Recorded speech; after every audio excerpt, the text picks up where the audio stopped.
government has started requiring COVID-19 vaccine certificates for workers and the public who want to access public facilities. Which regions have declared to implement this policy? The answer is in the next graphic, or this is the first graphic to be exact. Vaccination certificate is requirement. If you're in Jakarta, you need to show your vaccine certificate if you want to go to traditional market and supermarket. If you want to go to restaurants, the same requirement also need to be fulfilled, and then shopping centers and also malls. Meantime, for Yogyakarta, if you want to go to Malioboro, you need to show your vaccination certificate and other tourist areas. Regarding this policy, the government said that the public can download the COVID-19 vaccine certificate on the Peduli Lindungi application launched by the Ministry of Communication and Information. Even so, vaccine certificate regulations need to be balanced with access to more adequate vaccines. The government must ensure the availability and distribution of vaccines so that it is easier for the public to reach them. For example, on the spot in public facilities or in all health services. So how far is the progress of the implementation of vaccination in Indonesia? The data is in the next graphic. This is COVID-19 vaccination in Indonesia as of August 15, 2021 by 6 p.m. The vaccination target as much as 208,265,720 doses targeted to be vaccinated to people. Meantime, first dose vaccination reached 25.78%, and the second dose vaccination so far only reached 13.5%. The government targets to inject 2 million doses per day. In order to achieve this target, the government has prepared several strategies, including determining a number of priority areas in the vaccination program, which are based on the level of regional risk. Vaccination is preferred for areas with a high rate of confirmed cases and death. In parallel, efforts to accelerate are also carried out by ensuring the availability of vaccines. In addition, the government is also trying to speed up the distribution process by involving the military and police.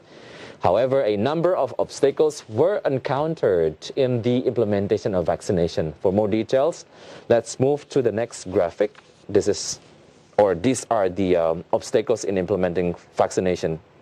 29.4% of the people that included to the survey, they say that information ambiguity and don't believe in COVID-19, 26.3%, uneven distribution, 17.3%, limited health facilities, 11.2%, limited health workers, 7.5%, and don't know or don't answer, as much as 8.3%. We compiled the data from Carta Politika.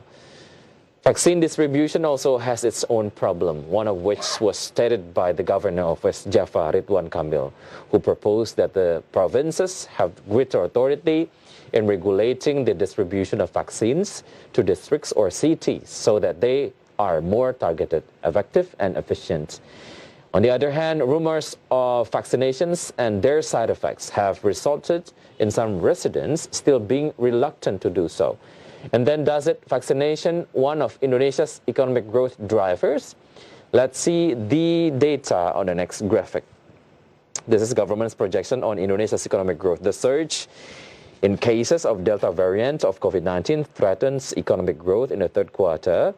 It is estimated that in the third quarter will experience a decline due to tightening mobility or PPKM emergency, and the government believes that in the fourth quarter there will be a reversal of economic growth. The implementation of the emergency PPKM is expected to suppress economic growth in the third quarter. However, coordinating Minister for the Economy Erlangga Hartarto said that the government's strategy to maintain economic growth at a positive level is to increase government spending. The absorption of the government's budget must be accelerated and will be maintained so that it can become a driving force for the economy. Growth will also be driven by the certainty of ease of doing business, including through the job creation law. Hopefully, all the efforts made in dealing with the pandemic and restoring the economy can run in harmony and sustainability. Stay tuned on Market Headline Speakers will be right back after the break.